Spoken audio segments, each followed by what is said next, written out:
Welcome to our channel. இன்னைக்கு cook with கோமாலியில் அம்மு அபிராமி அவங்க பண்ண சூப்பரான அந்த துக்கா கிரஸ்டட் ப்ரான் ரெசிபி தான் பார்க்க போகிறோம். துக்கா அப்படின்றது நட்ஸு கொஞ்சம் ஸ்பைசஸ் எல்லாம் போட்டு பண்ணக்கூடிய ஒரு மசாலா பவுடர் தான். இது ஈஜிப்ட் அண்ட் மிடில் ஈஸ்டில் ரொம்ப பாப்புலரான ஒரு மசாலா பவுடர். ஃபஸ்ட்டு நம்ம அதை பண்ணுறதுக்கு ஒரு 10 முந்திரி, 15 அளவுக்கு பாதாம், ஒரு 15 பிஸ்தா, அது கூடவே 2 டேபிள் ஸ்பூன் வேர்க்கடலை சேர்த்துருக்கேன். இப்போ இதை எல்லாத்தையும் நல்ல கோல்டன் கலர் வர வரைக்கும் வறுத்துட்டு தனியாக மிக்சியில் போட்டு அரைச்சி எடுத்துக்கலாம். அடுத்து அதே பேனில் பார்த்தீங்கன்னா 1 டேபிள் ஸ்பூன் மல்லி, 1 டேபிள் ஸ்பூன் மிளகு, அரை டேபிள் ஸ்பூன் அளவுக்கு சோம்பு சேர்த்துருக்கேன். இப்போ இதை எல்லாத்தையும் பேனில் சேர்த்துட்டு ட்ரை ரோஸ்ட் பண்ணிக்கலாம். கிட்டத்தட்ட ஒரு 2 நிமிஷம் அளவுக்கு ட்ரை ரோஸ்ட் பண்ணியிருப்பேன். அடுத்து ஒரு 2 டேபிள் ஸ்பூன் அளவுக்கு வெள்ளை எள்ளு, ஒரு 1/4 டேபிள் ஸ்பூன் அளவுக்கு சீரகம் எடுத்து வச்சுருக்கேன், அதை சேர்த்துக்கிறேன். இப்போது இதை எல்லாத்தையும் நல்லா ரோஸ்ட் பண்ணிக்கோங்க.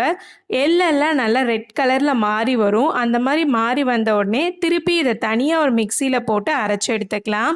ஃபஸ்ட்டு ஒன்று பாதியமாக அரைச்ச அந்த நட்ஸ் கூட இப்போ அரைச்ச அந்த மசாலா பவுடரை மிக்ஸ் பண்ணிட்டிங்கன்னா இதுதான் துக்கா பவுடர் அப்படின்னு சொல்லுவாங்க. அடுத்து நம்ம எறா எடுத்துக்கலாம். கிட்டத்தட்ட ஒரு 1/4 கிலோ அளவுக்கு எறா எடுத்திருக்கேன். இதில் இருக்க அந்த நரம்பெல்லாம் எடுத்துட்டு க்ளீன் பண்ணி வச்சுருக்கேன். இப்போது இதில் ஒரு அரை டேபிள் ஸ்பூன் அளவுக்கு மிளகு தூள் சேர்த்துக்கோங்க. கூடவே இதுக்கு தேவையான அளவுக்கு உப்பு சேர்த்துக்கலாம். இப்போ இதை எல்லாத்தையும் நல்லா மிக்ஸ் பண்ணிவிட்டு கிட்டத்தட்ட ஒரு அரை மணி நேரம் அளவுக்கு அப்படியே விட்டுருங்க. அப்போ தான் இந்த மிளகு பவுடர்லாம் உள்ளே நல்லா இறங்கும். இப்போது ஒரு பிளேட்டில் கிட்டத்தட்ட 4 டேபிள் ஸ்பூன் அளவுக்கு மைதா எடுத்திருக்கேன். இதில் கொஞ்சமாக உப்பு சேர்த்துக்கோங்க. கூடவே ஒரு 1/4 டேபிள் ஸ்பூன் அளவுக்கு மிளகுத்தூள் சேர்த்துக்கோங்க. நம்ம எறாவெல்லாம் இதில் தான் கோட் பண்ணிவிட்டு அப்புறம் ஃப்ரை பண்ணுவோம். ஸோ இதில் கொஞ்சமாக மிளகுத்தூள் உப்பு சேர்க்கலை அப்படின்னா எறாக்கு மேலே இருக்க லேயர் சாப்பிடும்போது டேஸ்ட்டே இல்லாத மாதிரி இருக்கும். ஸோ கண்டிப்பாக மறக்காமல் கொஞ்சமாக மிளகுத்தூளும் உப்பு சேர்த்துக்கோங்க. அடுத்து ஒரு மிக்சிங் பவுலில் ஒரு முட்டை உடச்சி ஊற்றிருக்கேன். இதை நல்லா பீட் பண்ணிக்கோங்க.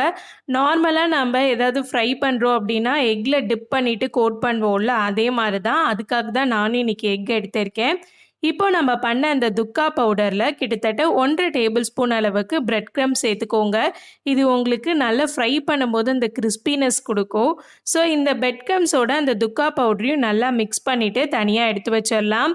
இப்போ நம்ம ஃப்ரை பண்ணுறதுக்கு ரெடி பண்ணிடலாம். நம்ம ஊற வச்சுருக்க ப்ரானை ஃபஸ்ட்டு இந்த மாதிரி மைதா மாவில் போட்டு நல்லா கோட் பண்ணிக்கோங்க.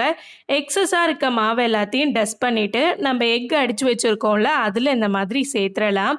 நல்லா எல்லா சைட்லேயுமே எக் கோட் ஆகிற மாதிரி பார்த்துக்கோங்க.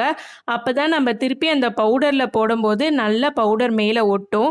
அடுத்து நம்ம பண்ணியிருக்க அந்த துக்கா பவுடரில் சேர்த்துடலாம். நல்லா இந்த மாதிரி எல்லா சைடுமே கோட் பண்ணி எடுத்துக்கோங்க. அப்போ தான் உங்களுக்கு கிறிஸ்பியாக கிடைக்கும். மேலே பார்த்தீங்கன்னா ஒரு லேயர் மாதிரியே ஃபார்ம் ஆயிருக்கு. இந்த மாதிரி கோட் பண்ணிட்டேன். அடுத்து எண்ணெய் சூடான உடனே நம்ம ப்ரான் எல்லாம் போட்டு நல்லா கோல்டன் ப்ரௌன் கலரில் வர வரைக்கும் ஃப்ரை பண்ணிக்கலாம். ப்ரான் பார்த்திங்கன்னா மேக்ஸிமம் 2 மினிட்ஸ் தான் ஆகும். அதுக்குள்ளே சூப்பராக ரெடி ஆகிடும்.